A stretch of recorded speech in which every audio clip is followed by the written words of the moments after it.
നന്നായിട്ട് ചൂടായ ഒരു പാത്രത്തിൽ നെയ്യ് ഒഴിക്കണം. നെയ്യ് ചൂടാകുമ്പോഴത്തേക്കും അണ്ടിപ്പരിപ്പ് ഇട്ട് കൊടുത്ത് വറുത്ത് കോരണം. അത് കഴിഞ്ഞിട്ട് മുന്തിരിങ്ങയും കൂടെ വറുത്ത് കോരണം.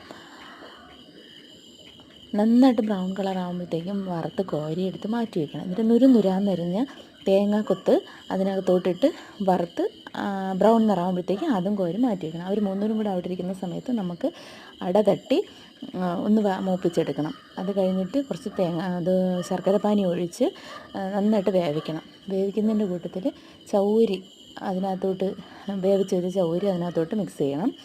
അത് 3-ാം പാൽ വരെ എടുത്ത് വെച്ചിട്ടുണ്ട്. 1-ാം പാൽ, 2-ാം പാൽ, 3-ാം പാൽ, അങ്ങനെ 3-ാം പാലിൽ വേവിച്ചെടുക്കണം. അത് കഴിഞ്ഞ് ഒന്ന് കുറുകി വരുമ്പോഴത്തേക്കും 2-ാം പാൽ ചേർക്കണം. ലാസ്റ്റ് ഇറക്കാൻ നേരത്ത് 1-ാം പാൽ നല്ല കട്ടിയായിട്ട് കുറുകിയ 1-ാം പാലും കൂടെ ചേർത്ത് നന്നായിട്ട് വേവിച്ചെടുക്കണം. നല്ല സൂപ്പർ ടേസ്റ്റാണേ.